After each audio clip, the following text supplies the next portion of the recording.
Welcome back to the channel. My name is Mario, and this week we're going to be jumping off the Porsche content and getting back to the S2000. So it's been about almost 3 or 4 months since we've seen this car. It's been at the frame shop, a lot of delays, and of course the frame guy doesn't hit me up until after we get 3 to 4 foot of snow.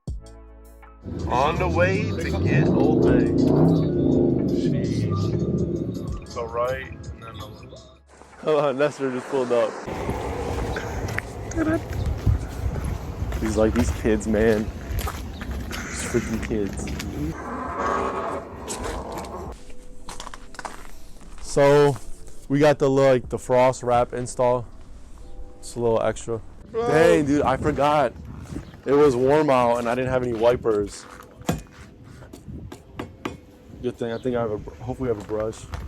It definitely aligns up how it should, better than it did, so let's go pay the man. Oscar's recording for me.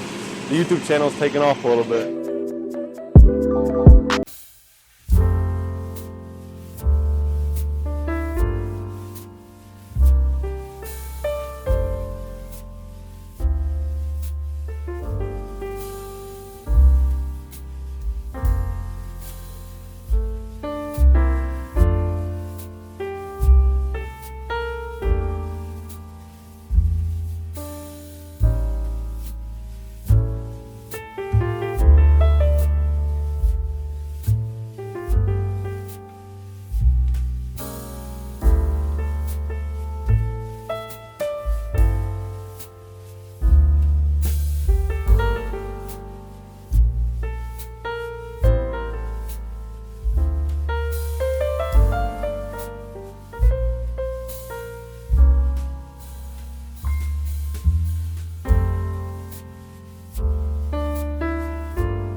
Driving like a squirmy worm, it's like,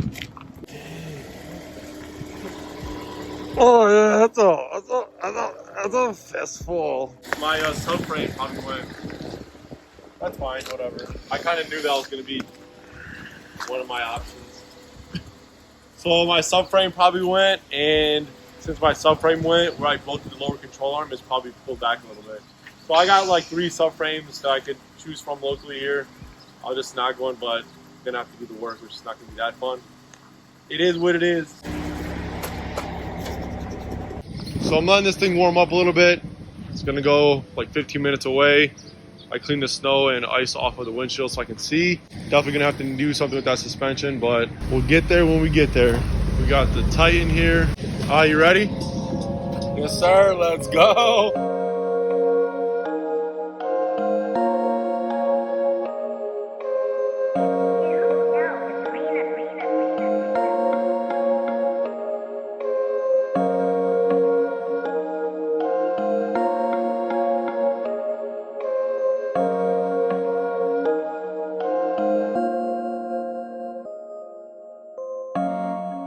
With the cold and the wind and the snow, it just makes everything that much sketchier. You gotta play with the cards you're dealt. Car made it without much issues. Definitely a little sketchy driving it though, because it's all over the place, all over the road. Get on top of these snow piles to get a little better angle. Overall, it looks pretty normal. It looks like the last ones I've done. Gaps are pretty decent. This fender needed some work. This one also needed some work.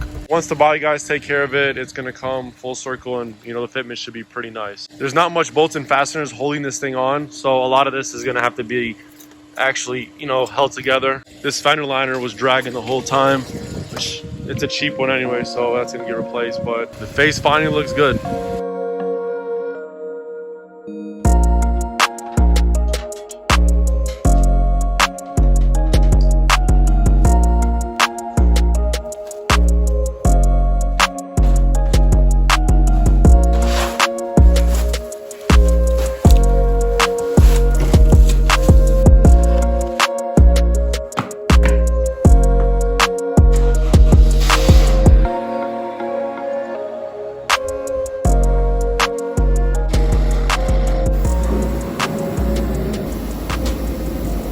got the car home. It was pretty sketchy. We got here safely, but the subframe is actually still tweaked. The steering rack also has some issues. So it wasn't that fun getting here, especially in the snow, but we did what we could. And as you see, it's super tight with this car.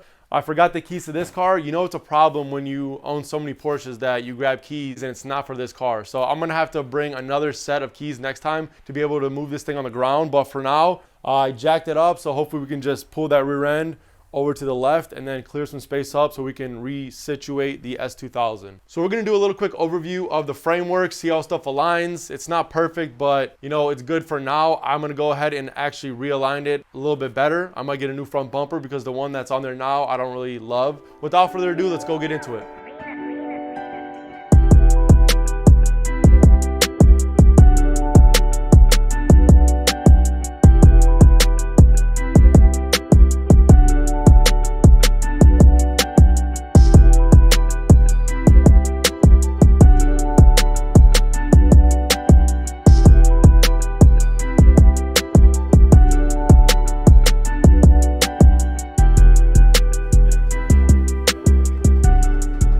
So after that little maneuver, shout out to the Goose for helping me move the Porsche. We got the S2000 repositioned so we have enough room to work on it and do the things we need to do.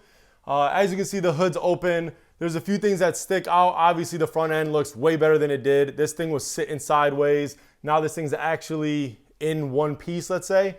Looking at the job that the frame guy did, it's all right, but I wish I stopped by a little more frequently so I can see what they're doing. Some of the spot welds that they put back together and welded on the new clip, it's not the best quality. It looks kind of like my grandma did it. It is what it is. So I might have to retouch up some of this stuff, you know, throw some seam sealer on it, make it look a little prettier, and also spray it with some primer as well as some silver paint so it can match. The front clip was black, this engine bay silver, so you got to get that corrected. Anytime I get one of these cars back, I know that I'm gonna have to go in there and rework a little bit. The price I paid was a decent deal, so I know it's not gonna be perfect. I'm gonna go ahead and try to jack the front end up, check out the underneath, because I think the subframe is definitely gonna need changed. As you can see on the rollers that we came here, the passenger side front tire is sitting way too far back. It's completely off, and it's definitely even sketchy driving it that way. Okay, so taking a little closer look at the actual body panels and the gaps. The headlight gap on the bumper and up to the fender is not the greatest, but this fender actually found underneath my parents' porch. Me and my brother collect these parts over the years, and I knew that there was a fender somewhere. So it just needs a little bit of body work here. It needs to get pushed down a little bit there. This bumper I bought off for a friend. He gave it to me for a steal of a deal, but I don't really know the history of it, and it might have been in an accident before. There's a lot of spider webbing going on here. So I might actually replace this front bumper because I don't like how it fits here. It needs to be a little bit tighter. If we go over to the driver's side, this is the original fender that came on the car. There's a dent here that needs to get pushed out and then some body work done as well. The headlight gap on the bumper and the fender needs some tweaking as well. It's kind of typical for these cars. It's gonna need a couple hours of rework to make it fit money. I'm not too worried about it since I've done plenty of these. I have to also take off the headlights and put in the ballast and buff these bad boys out. So not too bad. You know, I'm actually looking forward to it. It's just gonna need some time and we'll get this thing back on the road in no time.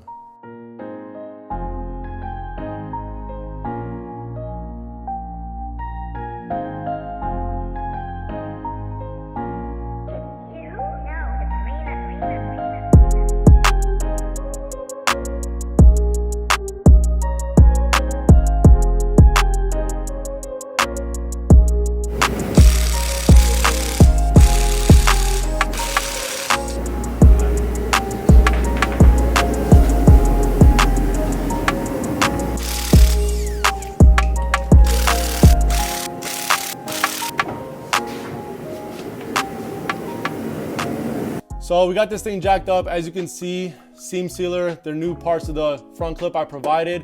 Looks pretty good, but we're just gonna have to close some of these gaps and clean some of this up before it all gets painted. So we're under here, as you can see, there is a bracket that is completely bent up. That's gonna be on the new subframe, so not a huge issue.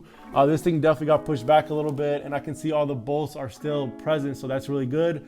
A lot of times they actually snap or, you know, become messed up, so that turns into a huge nightmare. I'm gonna make sure to soak those down today and next time I'm here to get those ready so they can get removed. It's not too terrible since I just need to hoist up the engine, remove the engine mounts, and then drop the subframe, but it's gonna be definitely a little bit of work. So Not too bad. It's kind of expected with cars like these. You hope for the best, but sometimes, you know, you change a little bit more than you think you have to.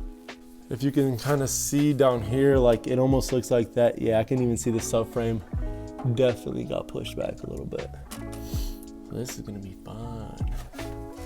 So looking in here a little bit, you could see some of the sections they also replaced.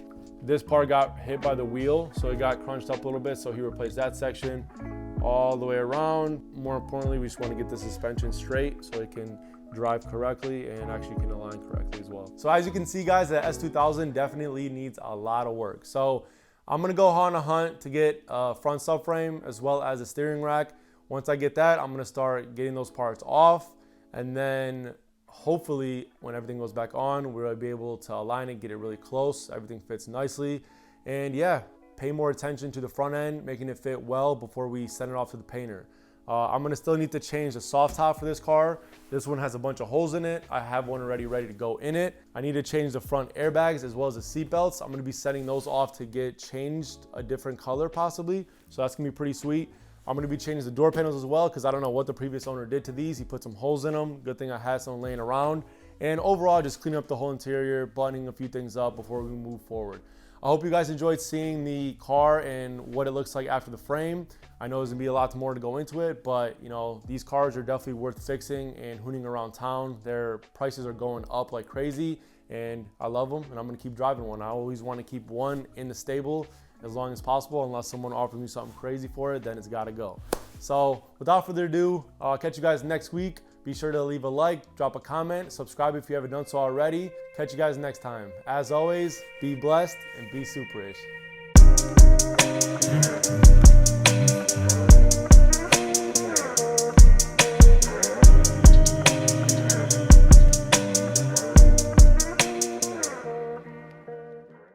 Look at that thing, it's crazy.